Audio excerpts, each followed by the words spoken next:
Kembali lagi bersama kami pemirsa dalam dialog bincang hari ini. Tak terasa nih, sudah 2 segmen terlewat kita membahas mengenai narkoba. Tentunya masih dengan Pak Ahmad nih ya Pak ya, selaku Kepala dari BNN Provinsi Banten. Pak, di segmen terakhir nih sebenarnya kita bakal berbincang terkait bagaimana tantangan dan juga solusinya nih Pak ya. Nah, tapi sebelum kita mendengar terkait dengan tantangan dan juga solusi yang memang dihadapi ini Pak dalam penyalahgunaan narkoba, mungkin saya ingin bertanya apa sih Pak yang menjadi hambatan dalam pencegahan penggunaan narkoba khususnya pada generasi muda? Ya, hambatannya yang pertama ini adanya itu tadi kreatif dan inovasi dari jaringan sindikat itu kan. Jadi dia terus menerus itu kan ya. Hambatannya. Kemudian yang kedua adanya jaringan lapas, ya jaringan lapas. Artinya apa? Jadi narapidana, ya narapidana yang kasus narkoba, ternyata mereka masih bisa bertransaksi dan mengendalikan dari belakang lapas. Dari lapas. Ya mungkin adanya oknum dari sipir penjaga kan, itu harusnya nggak boleh, kan ada ketentuan tidak boleh bawa handphone. Ternyata ya dengan ini nego-nego lah ya nego-nego, nah, itu bisa karena beberapa kasus yang kami ungkap itu ternyata mereka ada kaitannya dengan narapidana yang sudah menjadi warga binaan di lapas, ya di beberapa lapas gitu, ya jadi bisa mengendalikan. Dia nanti yang yang nanti kalau ini ngambil di sini tuh malah yang ngasih tahu itu dari lapas.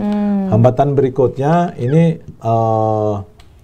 kurangnya kepedulian dan partisipasi dari masyarakat. Misalnya di lingkungan tersebut itu ada transaksi narkoba, tapi tidak melaporkan kepada BNN atau kepolisian.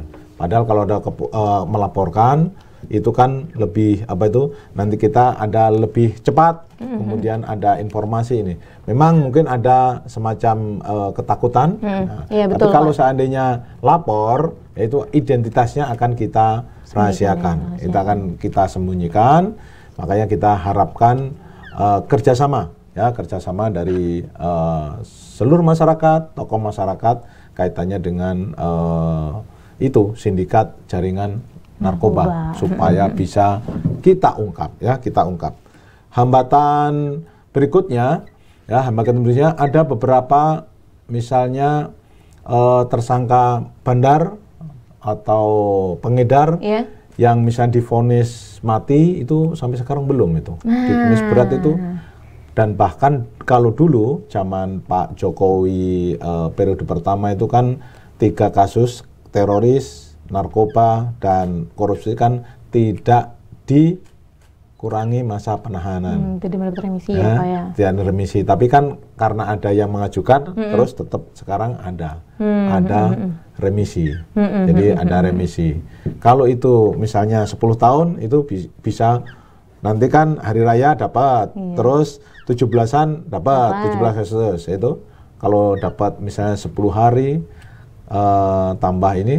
tambah 10 hari lagi 20 hari kali 10 kan udah lumayan gitu kan. Betul. Belum nanti kalau itu berkelokan baik biasanya 2/3 masa tahanan itu ngurus, itu namanya CB ya, cuti bersyarat itu bisa ya, Pak, ya? Bisa dengan syarat tertentu ya, itu penghambatnya. Demikian juga biasanya ini sindikat atau jaringan tersebut ya tadi saya jelaskan sistemnya terputus. Ya terputus itu tadi.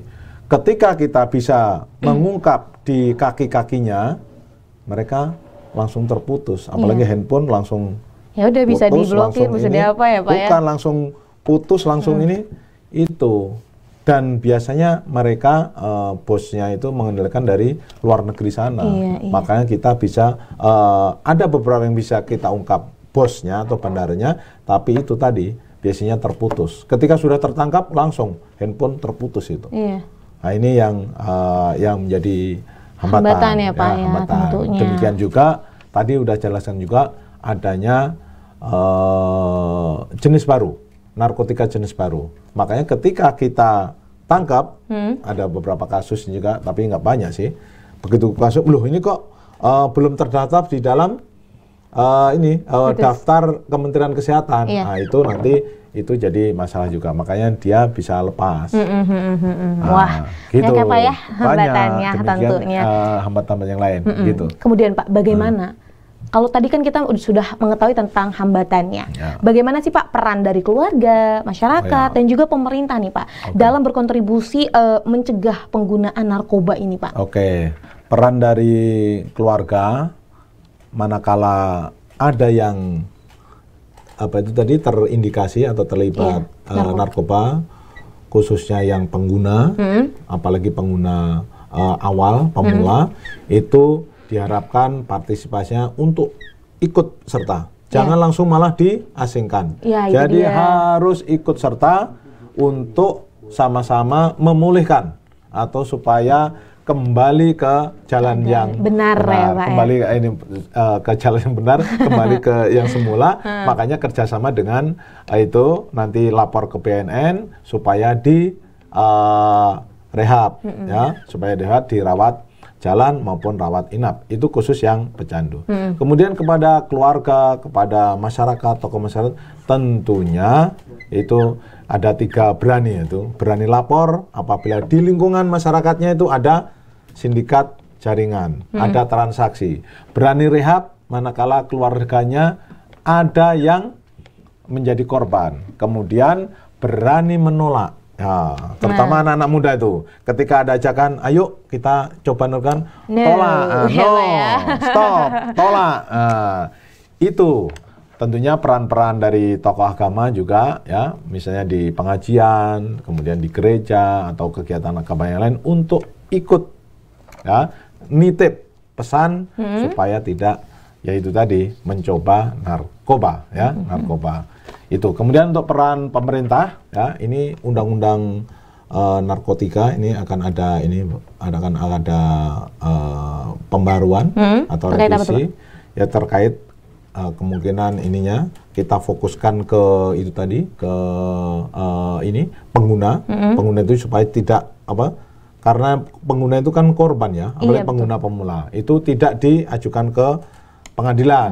Ya, khusus untuk yang pengedar, kemudian bandarnya kalau bisa ya itu divonisnya, ya jangan ada ampun supaya ya betul-betul jerah gitu.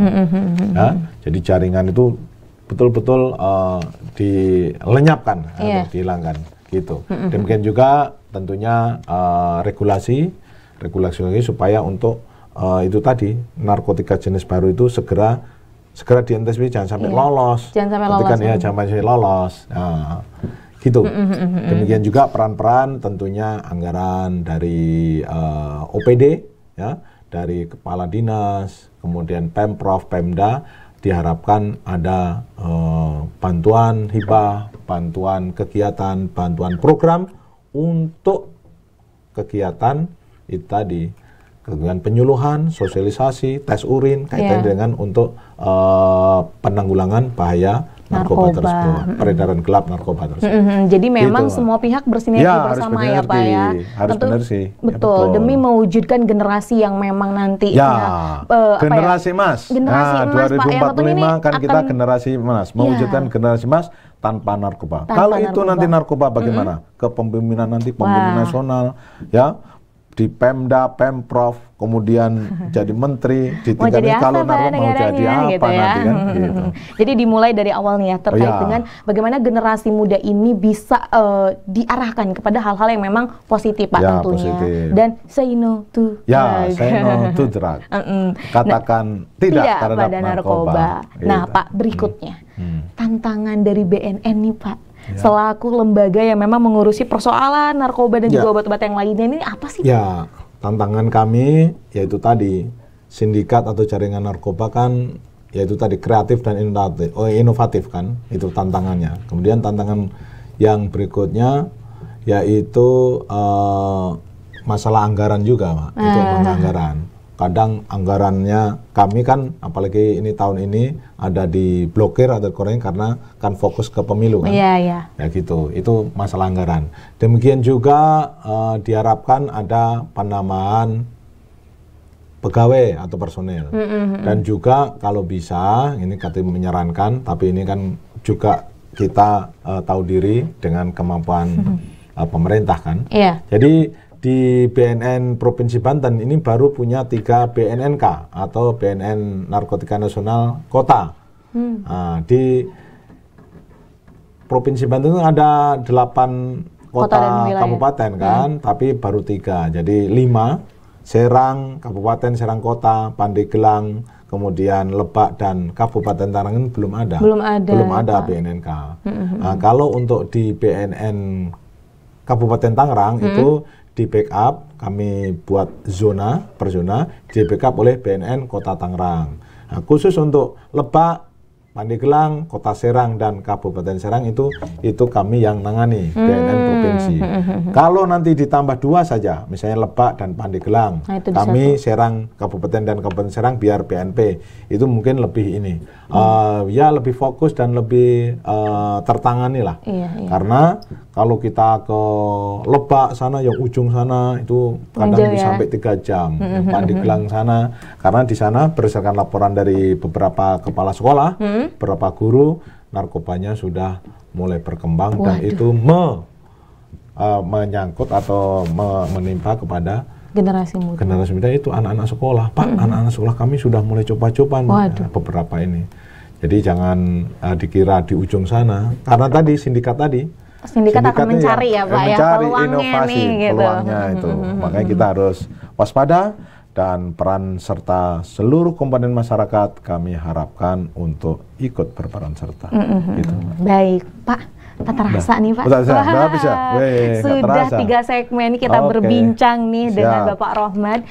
Kita berbincang terkait dengan narkoba ya Pak. Tentunya ada banyak sekali informasi yang memang hari ini bisa kita dapatkan Pak.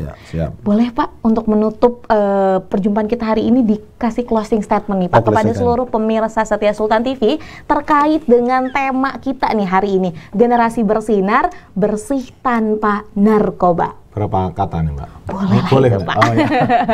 Oke. Para pemirsa Sultan TV, saya Kepala BNN Provinsi Banten menghimbau khususnya kepada generasi muda untuk jangan pernah mencoba namanya narkoba, karena sekali mencoba nanti akan sengsara di kemudian hari dan sengsara selamanya. Untuk itu sekali lagi kita di tahun 2045 akan mewujudkan generasi emas, yaitu generasi emas tanpa narkoba. Kita akan mewujudkan di tahun 2045 adalah Indonesia emas, yaitu Indonesia emas tanpa narkoba. Untuk itu, salam sehat tanpa narkoba. Terima kasih. Mantap nih Pak ya. Itu tadi himbauan nih yang bisa menjadi reminder Pak untuk seluruh masyarakat tentunya tentang bahayanya narkoba. Jangan sekali-kali ya Pak ya deket-deketin narkoba deh. Mendingan deketin yang manfaat-manfaat aja. Baik Bapak, terima kasih Bapak sudah bisa hadir nih di Sultan TV. Mudah-mudahan nanti di lain waktu kita bisa ini dengan tema yang lain. Boleh banget tentunya Pak. Kaitannya dengan kegiatan dari BNN sendiri ya anti narkoba. Boleh banget Pak. Kita kan rupanya tetangga, kita nggak tahu. Memang nih, ada yang dekat itu suka tidak terduga ya Pak. Nih, kalau kemarin tidak diundang terus alamatnya, ini nggak tahu nih Pak ya. Nggak tahu. Kebetulan ini saya bawa ini dari Humas, bisa nanti ikut ini berguru lah. Bagaimana melaksanakan bincang-bincang, podcast atau apa gitu. Baik Pak, kita tunggulah proyek nanti kita kolaborasi bersama ya Pak. Terima kasih. Pemirsa setia Sultan TV, demikian tadi perbincangan kita hari ini bersama Bapak Dr. Rohmad Nur Syahid MSI yang merupakan kepala dari BNN Provinsi Banten. Semoga apa yang kita bahas pada hari ini dapat bermanfaat dan juga berkelanjutan. Saya Raud Lerida dan juga kru yang bertugas pada hari ini mengucapkan terima kasih. Sampai jumpa. Wassalamualaikum warahmatullahi wabarakatuh. Waalaikumsalam warahmatullahi wabarakatuh.